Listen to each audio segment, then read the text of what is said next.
Living paycheck to paycheck feels like running on a treadmill that never stops. You move, you sweat, you struggle, but you never actually go forward. For millions of people, it has become normal. Not a sign of poor choices, but a sign of a system designed to leave people with just enough to survive and never enough to succeed. When money only lasts until the next payday, every decision becomes a calculation of survival. Should you pay the electricity bill on time or buy groceries? Should you fill your car with enough fuel to get to work or save that extra money for emergencies that never stop showing up? Living one paycheck away from zero doesn't just mean having a low balance. It means living with constant fear. Fear of a flat tire, fear of a medical bill, fear of losing work for even a single week, because one unexpected expense can destroy the entire month. But here's the hidden truth. Being broke is actually more expensive than being financially stable. When you can't afford to buy things in advance, you pay more over time.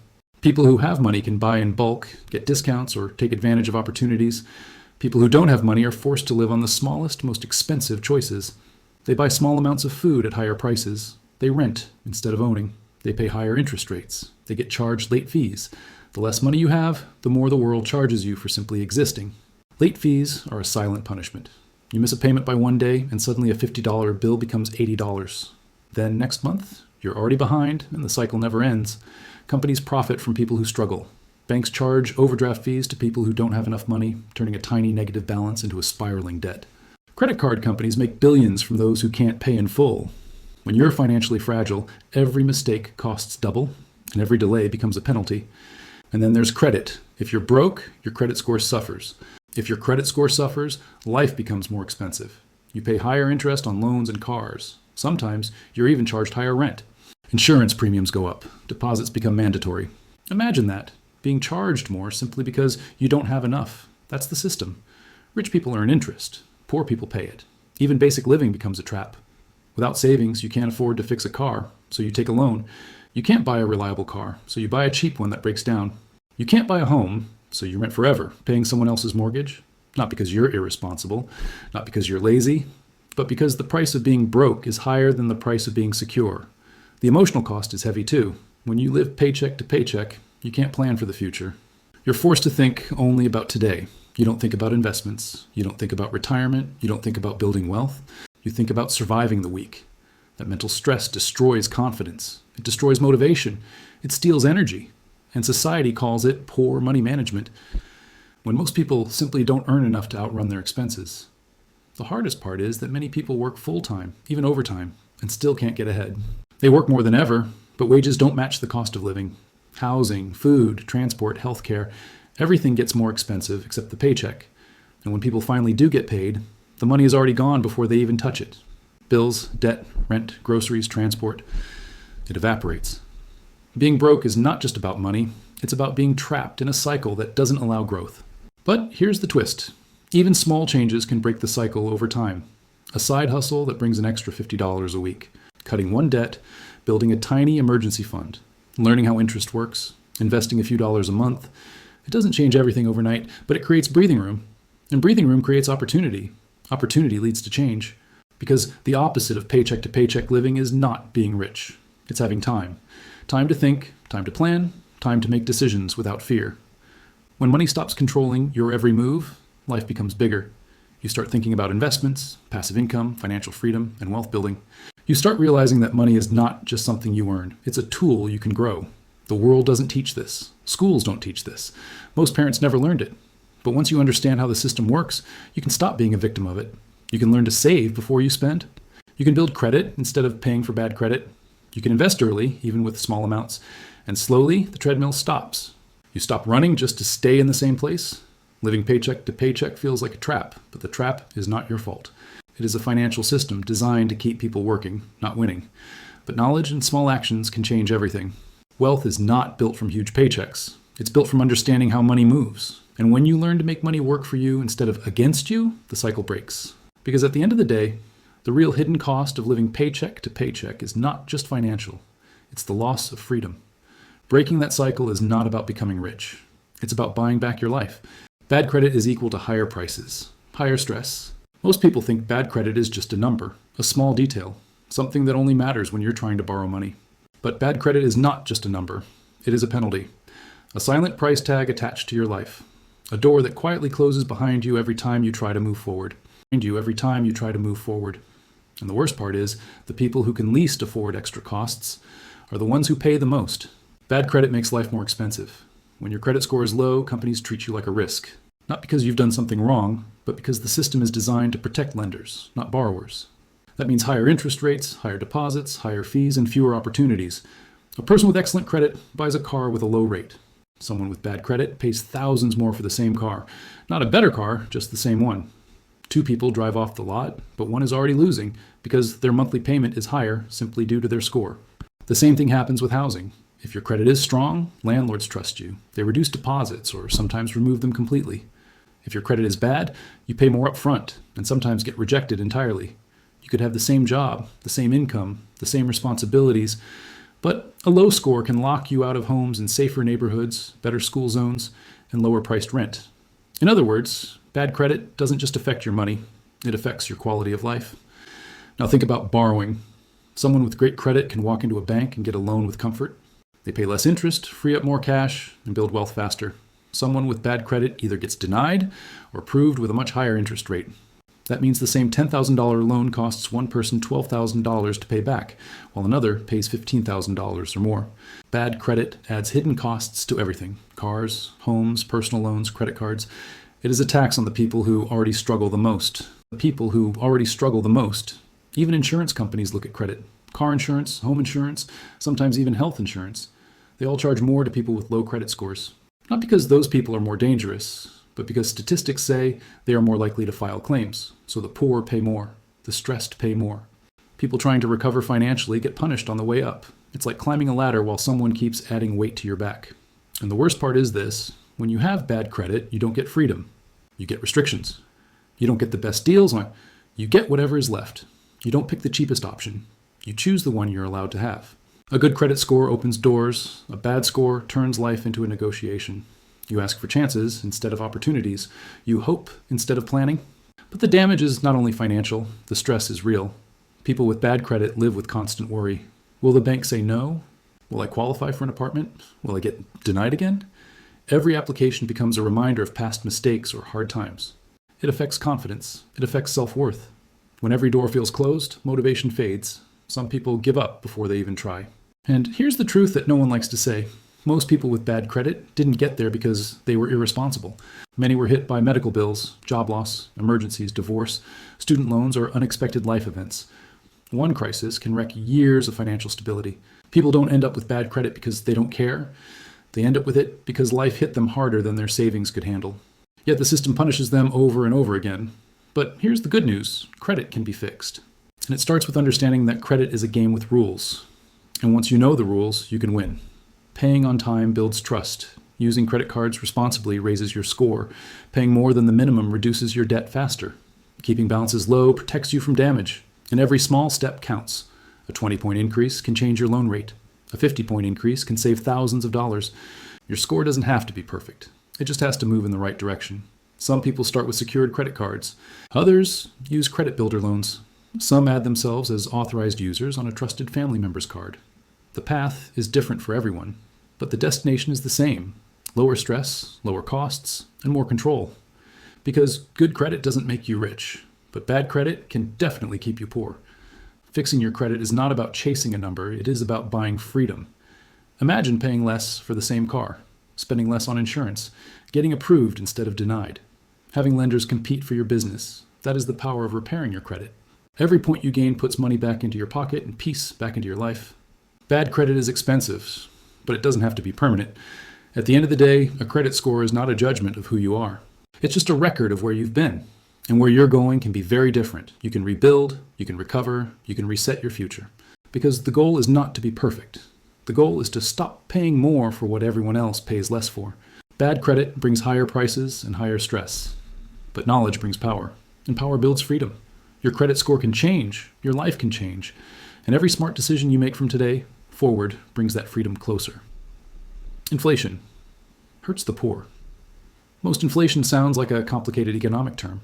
A word economists use on television, a word printed in newspapers, a word politicians argue about. But behind this big word lies a simple, painful truth. When prices rise, the poor feel it before anyone else. They feel it faster, harder, and deeper. Inflation doesn't just make life expensive. It makes survival harder, and the people with the least financial protection always pay the highest price. When inflation rises, everything costs more: food, rent, transport, electricity, clothing, basic necessities. But here's the hidden truth. The rich barely feel it. Middle-class families adjust, but the poor, they feel it immediately. When you live paycheck to paycheck, every dollar matters. When bread becomes a little more expensive, when fuel rises, when cooking oil goes up, when bus fare increases, the difference is not small. It hurts. Because there is no cushion, no backup, no savings. Every increase is a direct punch to the budget. And it doesn't stop at groceries. Inflation hits the essentials first. Food becomes expensive. Gas becomes expensive. Electricity becomes expensive. Rent goes up because landlords raise prices to keep up with the economy. The poorest households spend most of their income on basic living: food, transport, shelter. So when those costs rise, there's nowhere else to cut. You can't stop eating. You can't stop paying rent. You can't stop going to work. Inflation pushes people into impossible decisions, like choosing between bills and groceries, or between fuel and school fees. Meanwhile, wealthier people have options. They can stock up. They can buy when prices are low. They can lock in mortgage rates, drive fuel-efficient cars, own solar power, or use services that offer discounts for buying in bulk. The poor don't get that luxury. They buy small because they can't afford large, and small quantities cost more. A single loaf of bread is more expensive than making bread at home. A little bag of rice costs more per kilogram than a big one. When inflation rises, the poor get hit twice: higher prices and fewer choices. And then there's wages. When prices rise, wages rarely rise at the same time. Businesses wait, governments wait, employers wait, but bills don't wait, landlords don't wait, supermarkets don't wait. So the poor earn the same money while everything else becomes more expensive. Every month becomes a battle of shrinking purchasing power. The same salary buys less food, less fuel, less security, less peace of mind. Inflation also destroys savings for those who have them. If you keep $500 in a bank account and inflation rises by 10%, your $500 silently becomes $450 in real value. The money didn't change, but what it can buy did. Wealthy people protect their money through investments, real estate, stocks, gold, businesses, things that grow or increase in value. Poor people don't have access to those tools. Their savings sit in cash, losing value every day. Inflation steals from the poor in silence. The effects spread into long-term life decisions. When food and energy become expensive, families stop thinking about the future. They stop saving for emergencies. They stop paying off debt. They stop investing. Education gets delayed. Medical checkups get ignored. Repairs are postponed until something breaks completely. Inflation forces people to survive today at the expense of tomorrow. And as prices climb, debt becomes a trap.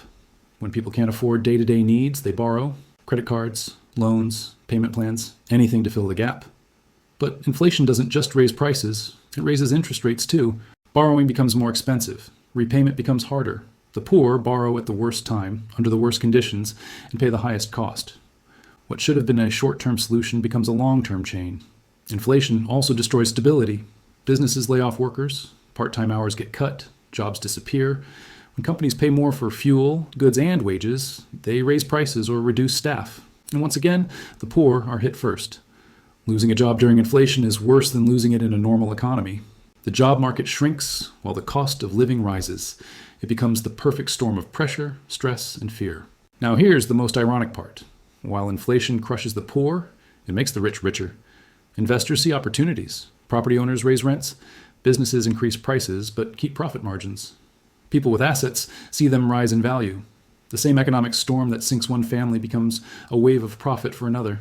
The system protects those at the top and exposes those at the bottom. But there is a way forward.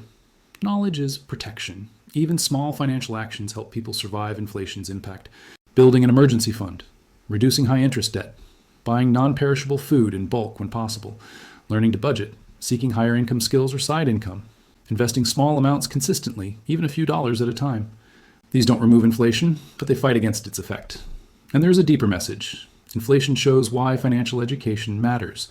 When you understand how money loses value, you understand why saving in cash isn't enough.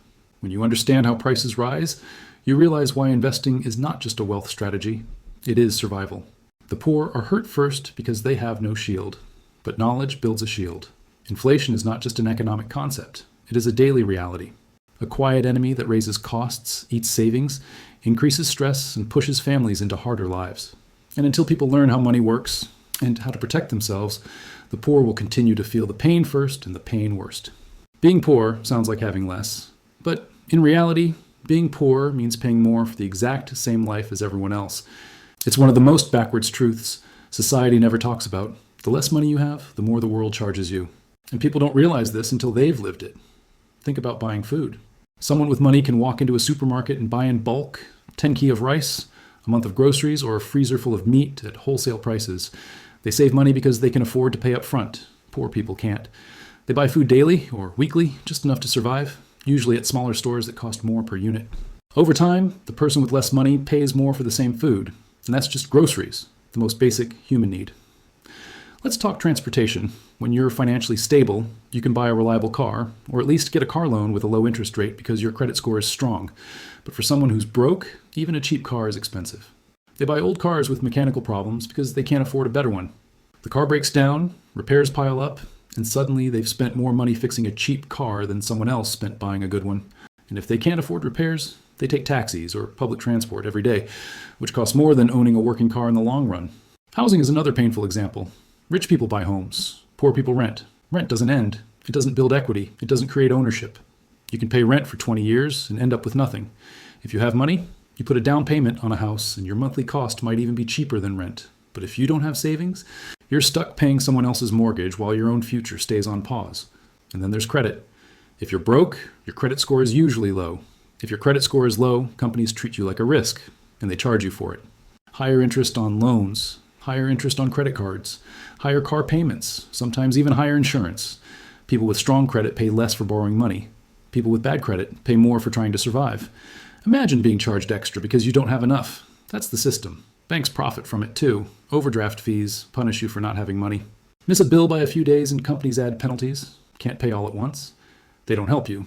They just charge more. Even basic services like electricity, internet, and phones can cost more when you can't afford the best plans up front. The world keeps taking from the bottom and rewarding the top. And the cruelest part? When you're poor, you don't have the luxury of choice. You can't always buy the best deal, the better product, or the long-term option. You take what you can afford right now. Cheap shoes that fall apart, secondhand tools that break, appliances that don't last. Over years, you spend 2 or 3 times what a wealthy person would spend buying something once. It feels like life has a poverty tax built in. Even health becomes more expensive. People with money get preventative care, private doctors, insurance. They fix problems early. People without money wait until it becomes an emergency. And emergencies cost more. A small untreated problem becomes a massive bill. The result? The poor pay more for survival, even when they try to avoid it. This is why wealth grows faster for those who already have it. They save more, lose less, earn interest instead of paying it, buy once instead of replacing constantly. A person with $5,000 can protect their future. A person with $5 can only protect today. But here's the part no one likes to admit. Most poor people aren't careless, lazy, or financially irresponsible. Many work harder than anyone else. They hustle, grind, take extra shifts, wake up early, sleep late, and still can't get ahead. Not because they don't want to, but because the system makes escaping expensive. But knowledge can turn this cycle around. Building credit, even slowly, reduces financial punishment. Saving small amounts builds a safety net. Learning how debt works protects you from traps. And finding ways to earn more, even small amounts, begins shifting power. It's not instant. It's not easy. But every step breaks a piece of the cycle. The truth is simple. It costs more to be poor. More stress, more risk, more penalties, more wasted money. And the people who need financial relief the most are the ones who pay the highest price for not having it. But with information, discipline, and time, anyone can start moving from paying more to paying less, and eventually to building wealth. Because the goal isn't to be rich tomorrow, it's to stop getting punished for surviving today.